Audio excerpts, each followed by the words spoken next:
चलो बच्चों, आज होलिका दहन है। होली का त्योहार कल मनाया जाएगा।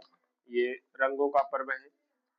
वैसे होलिका दहन आपको बताया गया कि कल ही था, 2 तारीख को ही था, क्योंकि आज चंद्रग्रहण है। चंद्रग्रहण को ग्रहण के दिन कोई भी शुभ कार्य नहीं किया जाता है, इसलिए होलिका दहन सही कल ही था। कहीं कहीं कल मनाया जा रहा है, कहीं आज मनाया जा रहा है। कल रंगों की होली है और सभी त्योहारों के पीछे कोई ना कोई कारण है जिस कारण से पर्व मनाए जाते हैं। उनका वैज्ञानिक दृष्टि से भी बहुत महत्व है और धार्मिक दृष्टि से भी। हमारा ये त्योहार होली जो है बहुत पहले से मनाता हुआ चला आ रहा है। एक कहानी बताई जाती है कि हिरण्यकश्यप एक राजा हुआ था, जो लोगों को अपनी प्रजा को स्वयं की पूजा करने के लिए कहता था, अपनी पूजा करवाता था। जो उसकी पूजा नहीं करते थे उनकी हत्या कर देता था। तो उनके घर में ही उनका एक पुत्र हुआ जिसका नाम प्रहलाद था, और उसने जो है भगवान हरि भगवान विष्णु का नाम लेना शुरू किया। उसको भी मान पहले अपनी पत्नी मतलब प्रहलाद की माँ से कई बार कहलवाया कि विष्णु की पूजा ना करे, हमारी पूजा करे, मैं ही देवता हूँ, मैं ही सब कुछ हूँ। लेकिन भक्त प्रहलाद नहीं माने, जो विष्णु की ही पूजा करते रहे। तो उनको मारने का कई प्रयास किया, सब प्रयास उसके विफल गए। जैसे एक बार खाई में फिकवा दिया, पहाड़ी की चोटी पर से फिकवा दिया, फिर भी बच गए थे। एक बार एक जलते हुए खंभे से बंधवाए थे, उसमें से भी बच गए थे। जब वो देखने गए, देखते उसमें चींटियां चल रही थी। तो उनको लगा जब चींटियां चल सकती हैं तो मैं तो इंसान हूँ, मुझे कोई दिक्कत नहीं, आसानी से उसमें भी बन गए थे। एक बार खौलते हुए तेल में कढ़ाई में डालने के लिए कहे, उससे भी बच गए। और तमाम तरह तरह से उनको प्रताड़ना दी गई, बच गए। और अंतोगत्वा जो है भगवान जो है प्रहलाद को जो है, उनकी एक बहन थी होलिका, जिनके नाम पर त्योहार है। हिरण्यकश्यप की बहन होलिका थी। उसको कहे कि जो है ले करके उनको जो है चिता में बैठ जाए, जिससे जल करके प्रहलाद जो है भस्म हो जाए। लेकिन उसको जब बैठा तो उल्टा हो गया। हवा खूब तेज चली, आंधी चली, जिसमें जो है जो वस्त्र वो ओढ़े रहती थी वो उड़ करके प्रहलाद के ऊपर चला गया, जिससे होलिका जल गई और भक्त प्रहलाद बच गए। तब से जो है यह त्योहार लगातार मनाया जाता है। अंत में भगवान ने हिरण्यकश्यप का भी वध किया, नरसिंह का अवतार लेकर के। नरसिंह शुद्ध शब्द जो लोग लिखते हैं वो नरसिंह, नर माने मनुष्य होता है, सिंह माने शेर। उसको चूंकि वो भगवान से अमरता का वरदान लिया था, भगवान मैं अमर हो जाऊं, तो भगवान ने कहा अमरता का वरदान नहीं दे सकते, लेकिन इतना कह सकते हैं कि ना तुम दिन में मरोगे ना रात मरोगे, ठीक है, न जमीन में मरोगे ना आसमान में मरोगे, ना कोई तुमको जानवर मार पाएगा, ना कोई देवता मारेगा, ना किसी अस्त्र से मरोगे, ना किसी शस्त्र से मरोगे। बहुत तरह से जो है दे दिए। और न सुबह का समय होगा, न दिन होगा, न रात होगी, न घर के अंदर मरोगे, न घर के बाहर, बहुत सारा से दिए। तो वही भगवान ने नरसिंह का अवतार लिया। और संध्या का समय था। संध्या देखो होली शाम को ही जलाई जाती है ना, इसीलिए। और संध्या के समय ही जो है उसको जो है अपनी जंघा पर रख करके, और किसी अस्त्र शस्त्र से नहीं मारे थे। जो अवतार लिया था, आधा शेर का रूप था, आधा इंसान का। नर सिंह, नर माने मनुष्य, सिंह माने शेर। आधा जानवर थे, आधा मनुष्य, और नाखून से पेट फाड़े थे उसका, क्योंकि कहे थे किसी अस्त्र शस्त्र से भी तुम नहीं मरोगे। तब से ये त्योहार मनाया जाता है। और ये आज नहीं द्वापर से भी प्रचलन है। रंगों का त्योहार आप देखते होंगे, श्री कृष्ण के जो तमाम चीजें सीरियल दिखाए जाते हैं। बरसाना की होली पूरे विश्व में जो है बहुत फेमस है, बहुत धूमधाम से मनाई जाती है।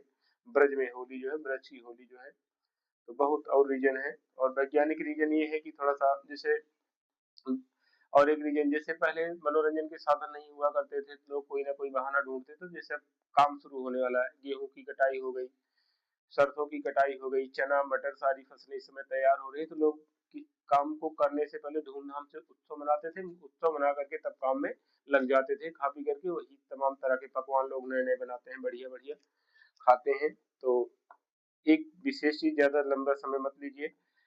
देखिए, ये जो पर्व है, इसमें विशेष चीज जो हमको ध्यान रखना है, एक चीज ध्यान रखना है, ये बुराई अच्छाई की बुराई पर, अधर्म की धर्म सॉरी असत्य पर सत्य की, अधर्म पर धर्म की विजय है, और अहंकार पर भक्त की विजय का प्रतीक है ये त्योहार जो है। ठीक है। और उसके साथ में जैसे असत्य की सत्य पर विजय हुई, अधर्म की धर्म पर हुई, और अहंकार की जो है सत्य और अहंकार पर भक्त की विजय, वैसे ही हमको भी दहन किसका करना है होलिका में, इनका दहन नहीं करना हमको। हमारे मन में जो कुंठित विचार है, ठीक है, वो किसी भी तरह के विचार है, अपने विचारों का जलन करना ही होलिका दहन है। होलिका दहन करें या ना करें, लेकिन हमारे मन में जो गलत विचार है, किसी का जैसे अनहित अनभल जो कहते हैं गांव में, अनभल ताकना, किसी के बारे में बुरा ना सोचे, किसी का हम बुरा ना करें, गलत कार्य ना करें, इसी का हम जो है इस होली पर दहन करें और खूब धूमधाम से रंग खेलें, होली मनाएं। लेकिन एक दो तीन चीजें विशेष ध्यान है, ऐसा कलर पेंट ना अपने चेहरे पर लगवाएं ना किसी दूसरे के लगाएं जो चेहरे को नुकसान करे, बाद में इन्फेक्शन हो जाए, तमाम तरह के जलन टाइप में होती है या निशान बन जाते हैं। तो ऐसा कलर ना आप खुद अपने लगाने दें, किसी और के लगाएं। कलर जो नेचुरल कलर आते हैं इन्हीं से होली खेलें, अबीर गुलाल जो होता है उसी से होली खेलें, उतना लगाएं लगाएं लगाएं और दूसरों को भी लगाएं और स्वयं को भी लगवाएं। और दूसरी चीज, जो आप स्टूडेंट हैं, आपके लिए सबसे इम्पोर्टेंट क्या है? आपके लिए सबसे इम्पोर्टेंट है अपने मन में जो कभी कभी भाव आ जाता है कि मैं नहीं पढ़ूंगा, मैं नहीं कर पाऊंगा, मुझसे नहीं होगा, आज नहीं कल करेंगे, इन विचारों का आप लोग इस होलिका में दहन कर दीजिए। नहीं कर पाते हैं तो हर एक साल प्रण कर लीजिए कि मैं इस साल अपने अंदर से ये बुराई जो है त्याग दूंगा। हर साल एक बुराई त्याग दीजिए, आप धीरे धीरे अच्छे इंसान बन जाएगा। आप स्टूडेंट हैं, आपकी लाइफ में यही इंपॉर्टेंट है कि आप मन में जो आपके विचार है कि हम नहीं पढ़ पाते हैं, हमको नहीं आता है, हम नहीं कर पाएंगे, हमसे कैसे होगा, इन चीजों का आपको दहन करना है। और एक चीज, जैसे देखिए गांव में जो है सबसे बड़ी समस्या है निगेटिविटी की। आप अगर आगे बढ़ना चाहते हैं तो आपके पास पड़ोस वाले या कुछ रिलेटिव्स ही होते हैं, परिवार में एकदम एकदम सगे मम्मी पापा को छोड़ दीजिए, चाचा ताऊ के जो बगल वाले भी होते हैं, तो लगभग हमारा अनबल ही ताकते रहते हैं और सोचते रहते हैं कहाँ से गिरा दो इनको, कहाँ से आगे निकल जाए। तो किसी की बातों को इग्नोर करना ये भी सीखिए, ठीक है? जब आप किसी की बातों को दिन में दिमाग में रखेंगे तो आप आगे नहीं बढ़ पाएंगे। कौन क्या कह रहा है, कौन क्या कर रहा है, आप अपने आप में सही रहिए, अपने आप में अच्छे रहिए। वो दुनिया है कहने वालों को, अच्छे करने वालों को, भगवान को भी। अभी जैसे ठंडी थी, बहुत ज्यादा ठंडी पड़ी, तब भी लोग गाली दे रहे थे।